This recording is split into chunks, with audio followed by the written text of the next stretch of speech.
Hello, Blast Process viewers, and here we are still at the big Chief Studios at the reservation, and I've got Mark over there, and he's going to take us through their Tom Baker Series 18 version of the Fourth Doctor, of course, so memorably portrayed by Mr. Tom Baker. It's the first of our sort of definitive series figures that we're going to do.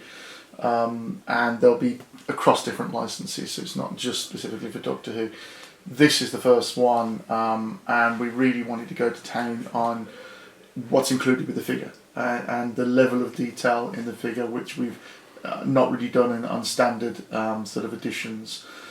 So little things like it'll come with two individual heads, two expressions.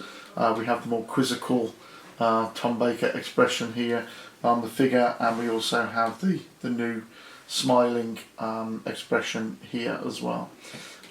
This particular, the heads on these, I should just point out, are not final engineering yet, so these are sort of very much working prototypes at this moment in time, but you'll be able to notice from just looking at the back of the head there that they do actually have individual moving eyes as well, so you'll be able to move the eyes and pose them to give even more expression and give a better look overall, I think, for the figure, for the display. because all the other ranges for Doctor Who figures don't have moving eyes, do they? No, none of them do. The first ones, obviously, we've done that with, have been the Thunderbirds and now the Captain Scarlet figure, but they were primarily they were done really for the fact that those were replicas of puppets, and and it was a nice feature set to have. The human characters, if you want to call them that, tend to be more just standard heads kind of thing with painted eyes, what have you. But we wanted to go to town on this one, like I say, and really give it the reason to be the definitive series. Yes, I can say I'm really taken by the costume. It's lovely. Yeah, there's a lot of detail. Greg worked very, very closely with our costume maker, Blue Aquino, has been fantastic to work with. We've had some a real lot of work's been put into, a lot of man hours into getting it to be where we wanted it to be. From obviously the most notable item being the scarf, which we know last time a lot of people felt a little bit disappointed with the Fourth Doctor that we did back in 2013, 6 whole years ago. That they felt that we should have knitted the scarf, and various customizers made scarves by knitting with cocktail sticks, amongst other things. The reality of the situation is that from a production standpoint, we just simply couldn't knit the scarf. It's not something that's achievable at a scale to look correct, and it would just be too cost prohibitive, to the point where the figure would probably be £400 or £500 just for the allowance of a scarf, which is too much. But basically what we've done with this, Greg and the costume maker worked very, very closely together, and obtained a special material, because what we wanted to avoid was, although this has still got print on it, we wanted to avoid a completely dyed scarf, because we know there have been problems in the past where the dye from fabrics can kind of leach into the other fabrics, and sometimes into the plastic itself around the neck of the figure. We didn't want it, obviously being the sort of white coloured shirt, for it to mark the shirt in any way. So while this does still have print on it, the base colour for it is kind of like a very deep orange, and then there's print over the top, but the print soaks into this very, very much. This fabric is really good. But what's nice is as well, it's got a nice kind of looseness to it, so it hangs, and it's got a more natural sort of feel to it. I should also add as well that we've even gone to the extreme of, within the print, there's actually tiny detail of the actual weave, so to give it even more knitted appearance as well. Yeah, and I said the costume is really nice. I mean, it hangs well, it looks well, and it's iconic, isn't it? Yeah, I mean, well, obviously starting from the scarf itself, I mean, what I'll do, I'll just, for the moment in time, I'll just take this off of him. I'll get it off from around here. Can I get it from around his neck? This might be a... Yeah, there we go. Pinned in. There.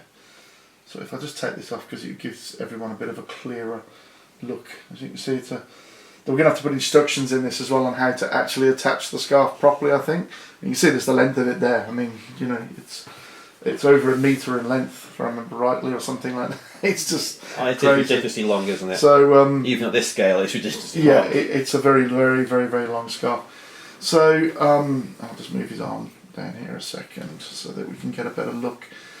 Starting, you know, if we wanted just to, obviously with the shirt, the very wide lapel shirt with the question mark details on there, and going into just having a look on the inside of him for a second.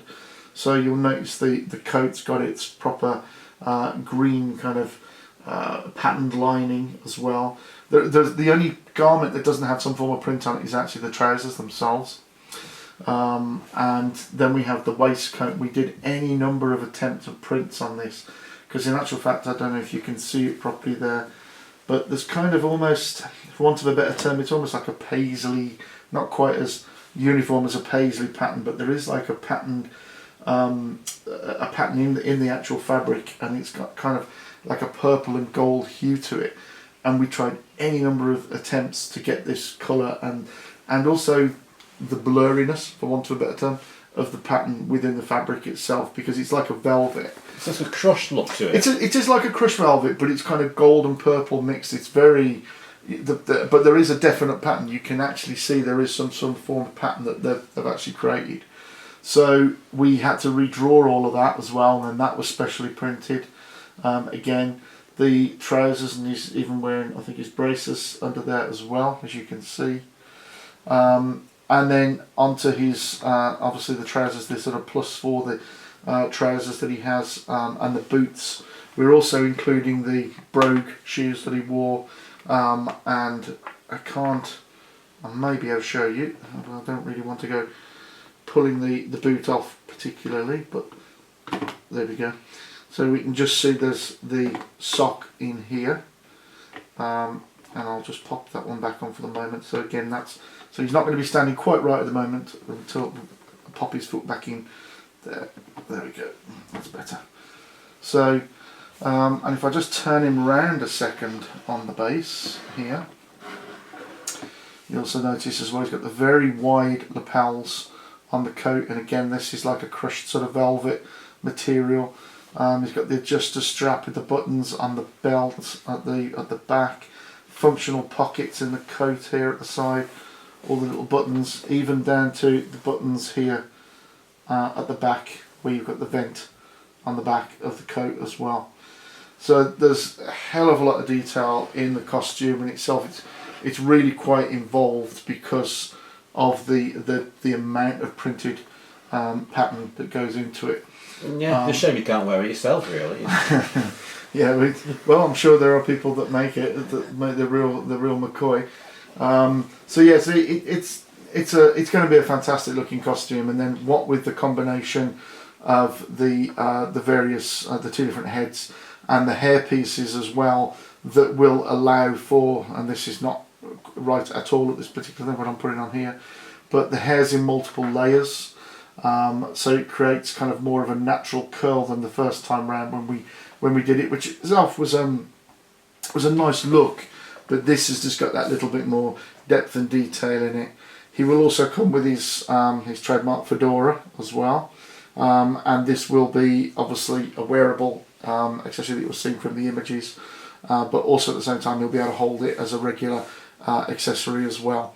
So there's obviously a nice piece of costume in there, as well as a nice accessory that's very trademark Tom, a Fourth Doctor.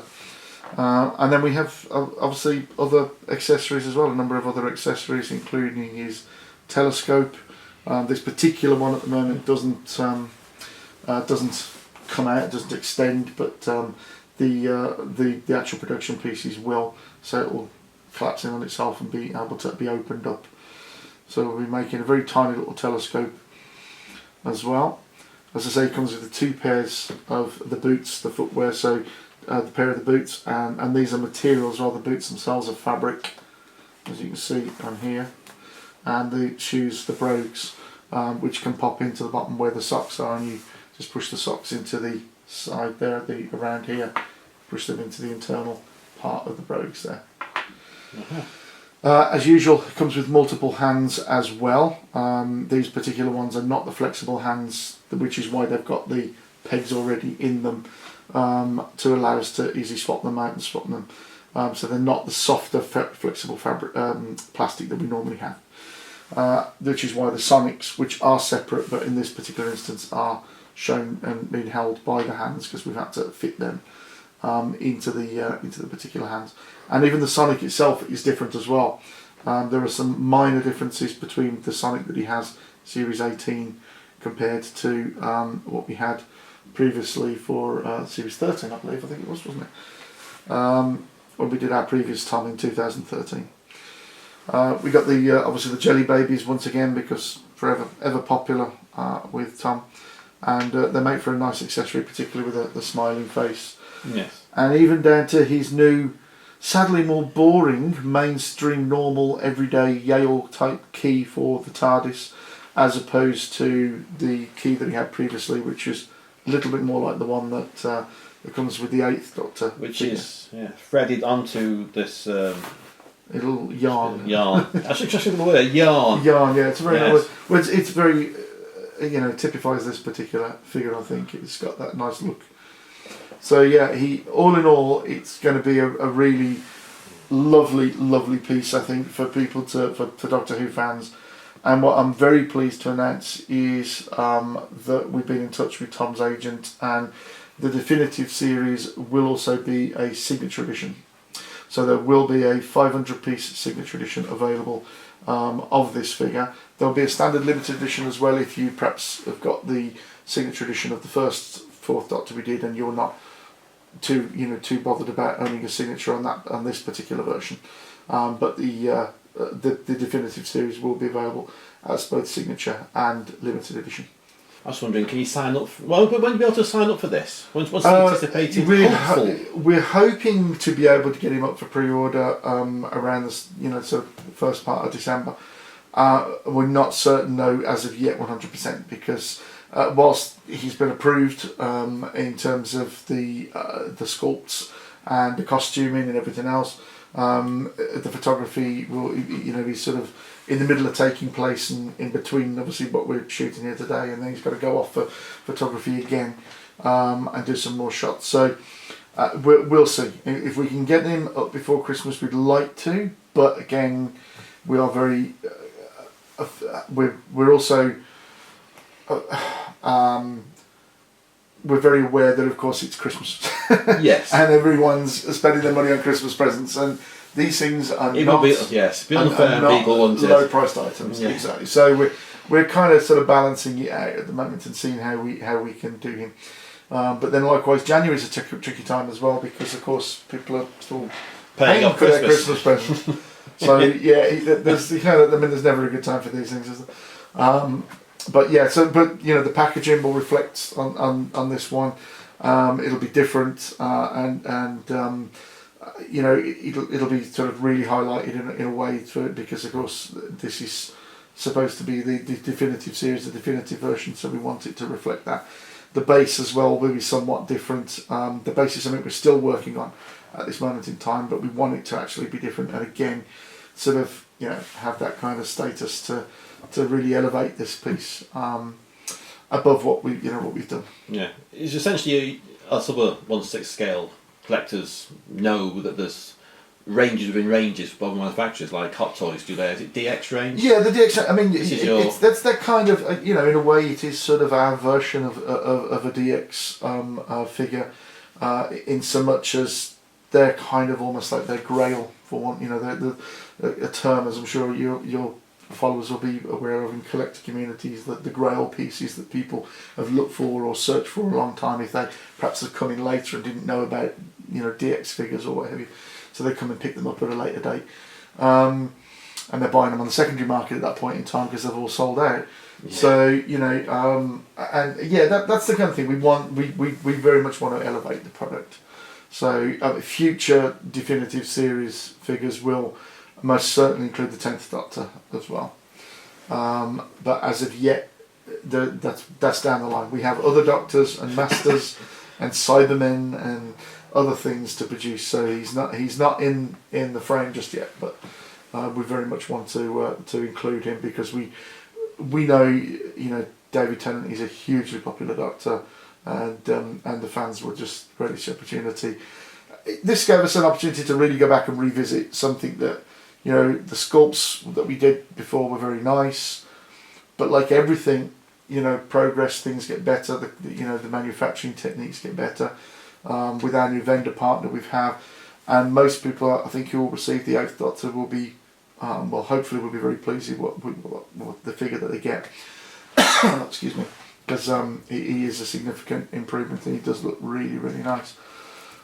So yeah, but again, this is going to be a different, in a different league realistically to what we've done on previous releases.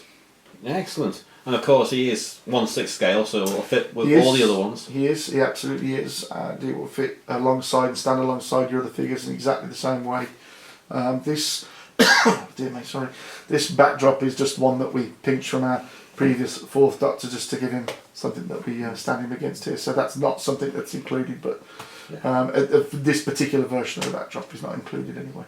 Yes. But it's something that we're looking at again for what we can do to add a little bit more realism to the new one that will come. Well, thank you for that, Mark. I think no problem. Yes. Thank you for coming along and visiting us and having a look at the new figure. Did you have the 3rd Doctor? Did you bring him down alongside? Did you not bring him? I know you had the 8th. Oh, but do you want to put them all together? They'll line up. Yeah. We can do that. We can put them on so people can see, you know, how they look, all alongside one another, and then you can, as you just said, you'll see that they all stand together nice. There it is, folks. I'm going to rearrange the display.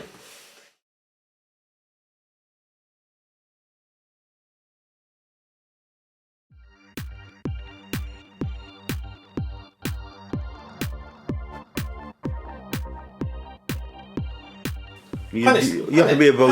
Pan it, just pan it across. And then you're in shot and you take over. It makes sense. Just start from scratch and I'll just stop it a second. Yeah. He says. That button. It's a button.